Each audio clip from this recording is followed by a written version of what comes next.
Well, folks, here we are. After years of scandals and controversies, Donald Trump has finally been found guilty of a crime. And not just any crime, mind you, but a felony. 34 of them, to be exact. That's right.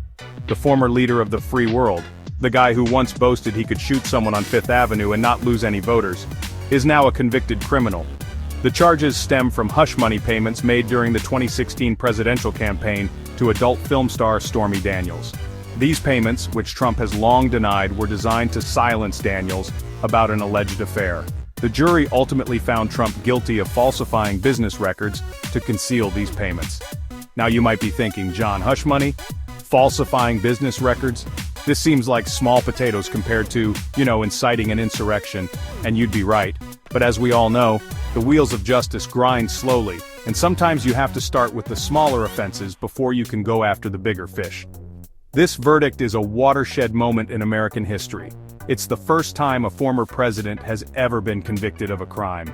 And while Trump himself remains defiant, vowing to appeal the verdict and claiming it's all just a big witch hunt, there's no denying the significance of this moment. This is a big deal, people. A really big deal. So, let's unpack these charges a little bit, shall we? We're talking about 34 felony counts of falsifying business records in the first degree. Now, I know what you're thinking. John, that sounds like a lot of legal mumbo-jumbo. And you're right, it kind of is. Basically, it boils down to this. Trump and his team allegedly cooked the books to hide these hush money payments. They created fake invoices, misrepresented the nature of the payments, and generally tried to make it seem like something it wasn't. And let me tell you folks, when it comes to financial crimes, that's a big no-no. Now, you might be wondering, John, why didn't they just charge him with something sexier, like campaign finance violations? And that's a fair question. But the thing is, proving campaign finance violations can be tricky. It often requires demonstrating intent, which can be difficult to establish. Falsifying business records, on the other hand, is a more straightforward offense. It's about proving that the records were falsified, not necessarily why they were falsified. So, while these charges might seem a bit dry and technical compared to some of the other allegations against Trump, they were strategically chosen by the prosecution, and clearly the strategy worked. Now let's talk about the judge in this case, Justice Juan Merchan. He had a big decision to make when it came to sentencing. On the one hand, he had 34 felony convictions staring him in the face. That's not something you see every day, especially not for a former president. On the other hand, he had to consider the unprecedented nature of the case.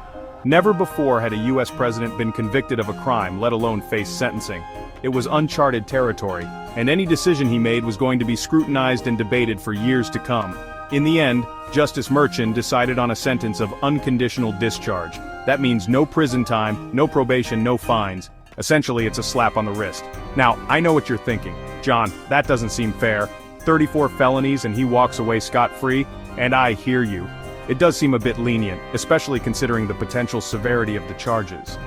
But Justice Merchan had his reasons. In his statement, he cited the public interest and Trump's pending appeals as factors in his decision. He essentially argued that sending Trump to prison, while perhaps satisfying to some, wouldn't be in the best interests of the country. So, what does this all mean for Trump's future? Well, legally speaking, he's a free man, for now. He's appealing the conviction, of course, and his lawyers are going to throw everything they've got at it. Politically, however, things are much murkier.